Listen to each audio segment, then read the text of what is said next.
Friend, आज की video में बात करने वाले STP इन मार्केटिंग के बारे में। बहुत ही इंपॉर्टेंट टॉपिक है, शॉर्ट में इसे क्लियर करेंगे। STP segmentation, targeting and positioning. Segmentation market divide करना। क्यों डिवाइड करेंगे? टारगेटिंग के लिए, टारगेट मार्केट को सेलेक्ट करेंगे। पोजीशनिंग डिटरमाइन करेंगे उनकी वैल्यू प्रोपोजिशंस को। इसे डिटेल में समझते हैं। सबसे पहले आती है segmentation. Dividing a broad market into a smaller, more manageable group of consumer with similar characteristics, need और behavior। एक set of group of people को एक सेगमेंट में करना स्मॉलर फॉर्म में, सो डैट उन्हें ईजिली टारगेट किया जा सके for any kind of thing. अब कैसे सेगमेंटेशन में होती है? डेमोग्राफिक, उनकी age basis, gender basis, income और एजुकेशन बेसिस पे। Geographic, location basis, climatic basis.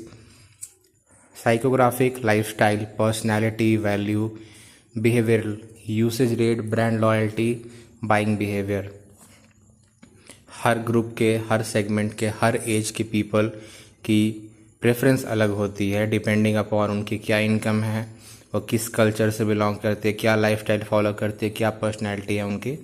एक एग्जांपल समझते हैं। Company smartphone segments its customer into student, professional and senior citizens.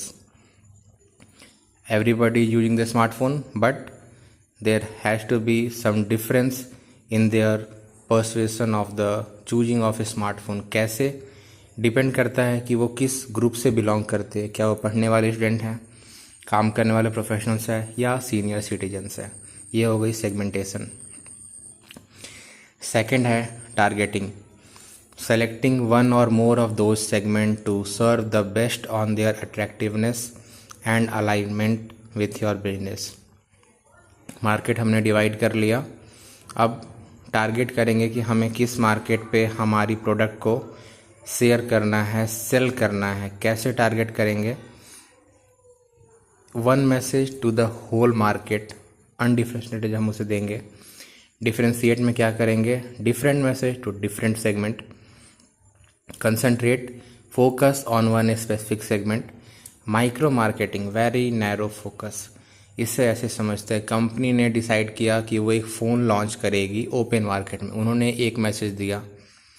अब उन्होंने बताया कि फ़ोन किस सेगमेंट के लिए है। उन्होंने अलग अलग मैसेज दिया, फ़ोन की स्पेसिफिकेशन बताई, लोगों को समझाई।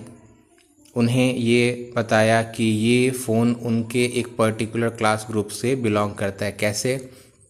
फ़ोन की मॉडल, फ़ोन की processing and most important phone की बजट।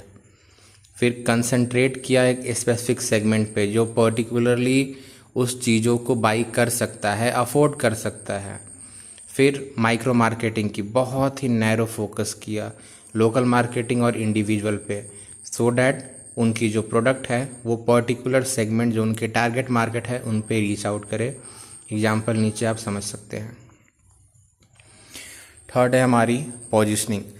डेफिनेशन इसकी, crafting a clear, distinct and desirable place in the midst of the target consumers for the brand और प्रोडक्ट। अब टूल से समझते हैं कि पोजीशनिंग क्या होती है।